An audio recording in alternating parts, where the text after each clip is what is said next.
नमस्कार, मी उज्ज्वला. शौर्यस क्लाउड किचनमध्ये मी तुमचं मनापासून खूप खूप स्वागत करत आहे. खूप दिवस झाले माझा व्हिडिओ आला नाही, त्याबद्दल खूप खूप मनापासून सॉरी म्हणत आहे. माझ्या घराची शिफ्टिंग होती, त्यामुळे मला वेळच मिळाला नाही व्हिडिओ शूट करायला. त्याच्याबद्दल खूप खूप सॉरी. आज मी तुम्हाला एक नवीन रेसिपी दाखवणार आहे. पटकन होणारी ही रेसिपी आहे. रात्रीच्या जेवणात जर कमी भूक असेल तर तुम्ही ही रेसिपी करून बघू शकता. चला तर मग रेसिपीला सुरुवात करूया. मी तुम्हाला वरणफळ दाखवणार आहे. खूप वेगळ्या पद्धतीने केलेलं आहे. चला तर मग रेसिपीला सुरुवात करूया. इथे मी फोडणीला एक कांदा घेतलेला आहे. 2 हिरव्या मिरच्या अशा उभ्या उभ्या चिरलेल्या आहेत. 2 लाल मिरच्या आहेत सुक्या. 1 टोमॅटो, कढीपत्ता, आलं आणि लसूण किसून घेतलेला आहे. थोडीशी कोथिंबीर. इथे मी 2 वाटी, ह्या वाटीने 2 वाटी ज्वारीचं पीठ घेतलेलं आहे. हे आहे हिरवे मूग, मोड आलेले हिरवे मूग.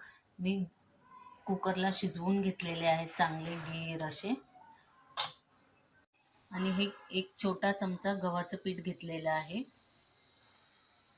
या वाटीने मी 2 वाटी इथं पाणी घेतलेलं आहे. आधी आपण पीठ वाफवून घेऊया. यात आता आपण थोडंसं किंचितचं मीठ घालूया. हे बघा, पाण्याला चांगली उकळी आलेली आहे. मग अशी 1 चमचा गव्हाचं पीठ घेतलेलं, त्याच्यात थोडंसं पाणी घालून असं तयार करायचं आहे. हे आता पाणी उकळले तर हे ह्याच्यात घालायचं आहे. ह्याच्याने ज्वारीच्या पिठाला एकसंधपणा येतो आणि चांगलं लाटता येतं. हे बघा, पिठाला छान उकळी आलेली आहे. आता आपण हे ज्वारीचं पीठ घेतलेलं आहे 2 वाटी, ते ह्याच्यात घालून पीठ वाफवून घ्यायचं आहे. हे चांगलं असं ह्याच्यात मिक्स करायचं आहे.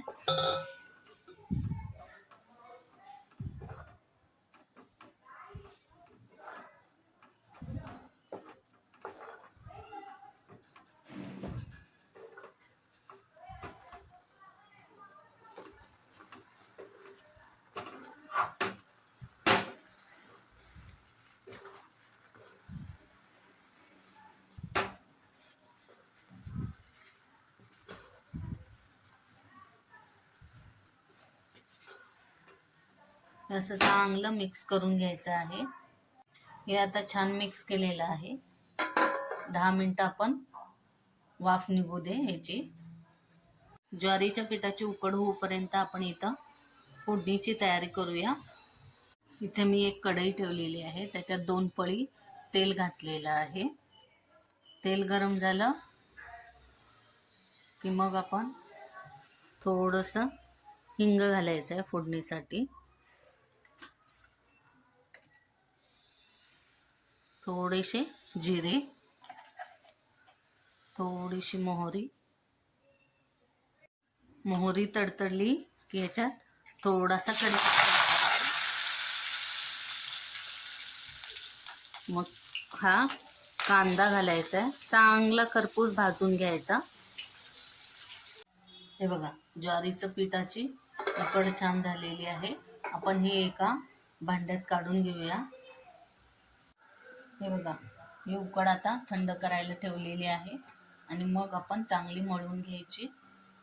हे बघा, कांदा इकडे चांगला भाजलेला आहे. अजून थोडासा भाजायचा, पण त्याच्यात आता आपण टोमॅटो, या मिरच्या, हिरव्या मिरच्या आणि लाल मिरच्या सगळं घालून परत एकदा परतून घ्यायचं आहे.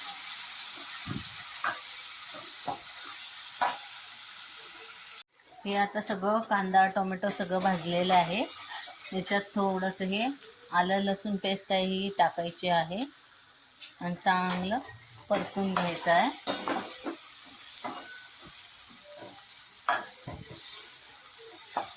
बघा, आलं लसूण पेस्ट आता चांगली भाजून झालेली आहे. आता याच्यात आपण हे मोड आलेले हिरवे मूग शिजवले हे घालायचे आहे आणि चांगलं परतून घ्यायचं आहे. ह्याच्यात आता आपण थोडंसं पाणी घालायचं आहे.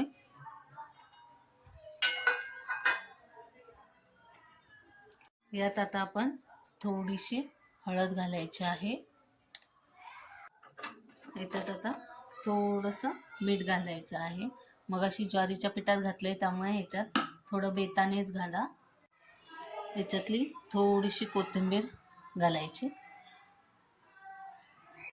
याच्यात आता थोडासा गरम मसाला घालायचा आहे आणि हा थोडासा गूळ आहे तो घालायचा आहे. चांगलं उकळू द्यायचं. हे बघा ज्वारीची उकड चांगली मळून घेतलेली आहे. हे बघा एक हुंडा घेतलेला आहे. पिठात असं घोळवून लाटून घ्यायचा. हे बघा अशी ज्वारीची पोळी लाटायची आहे. आम्ही इथं पिझ्झा कटर घेतलेला आहे. याच्याने असे काप करायचे आहे. तुम्ही कोणत्याही शेपमध्ये करू शकता. मी आपले हे असे उभे उभे करत आहे.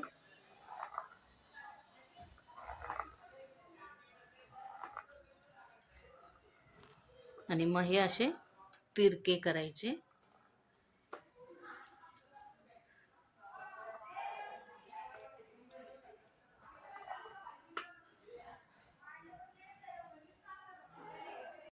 या आकाराचे मी केलेले आहेत. तुम्ही तुमच्या आवडीप्रमाणे करू शकता. हे बघा 2 वाटी ज्वारीच्या पिठाच्या इतक्या झालेल्या आहेत. मी अशा आकाराच्या केलेल्या आहेत. हे बघा हे वरण सुद्धा आता उकळी आलेलं आहे. त्याच्यात हे असं टाकायचं.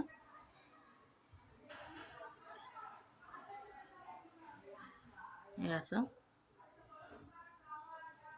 हे बघा हे असं सगळं घालून झालेलं आहे. आता हे चांगलं शिजूपर्यंत ठेवूया असंच गॅसवर. चांगलं शिजायला पाहिजे हे. आता हे बघा वरण फळ चांगलं उकळलेलं आहे. असं दाटसर असं झालेलं आहे. चला तर आता प्लेटिंग करूया.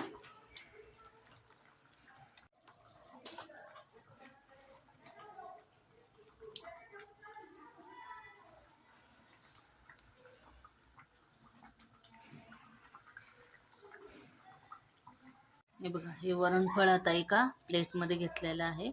त्याच्यात थोडीशी कोथिंबीर भुरभुरायची आहे आणि हे दाटसर असं वरणफळ रेडी झालेलं आहे. हे बघा हे असं. तर कशी वाटली माझी वरणफळची रेसिपी? तुम्ही ही घरी आधी करून बघा. आवडली तर कमेंटमध्ये नक्की कळवा. मोड आलेले हिरवे मूग आणि ज्वारीचं पीठ दोन्हीही खूप हेल्दी वर्जन आहे. तर तुम्ही हे तुमच्या घरच्यांसाठी लहान मुलांसाठी नक्की करून बघा. ही रेसिपी शेवटपर्यंत बघितल्याबद्दल खूप खूप धन्यवाद. अशाच नवनवीन रेसिपी मी घेऊन येत जाईन. तर शौर्यस क्लाउड किचनला नक्की विजिट द्या. माझ्या रेसिपीज तुम्हाला आवडत असतील तर शौर्यस क्लाउड किचनला नक्की विजिट द्या. हा व्हिडिओ आवडला असेल तर लाईक, शेअर आणि सबस्क्राईब करायला विसरू नका. याआधी ज्यांनी माझ्या व्हिडिओजना लाईक, शेअर आणि सबस्क्राईब केलेलं आहे त्यांचे मनापासून खूप खूप धन्यवाद. थँक्यू.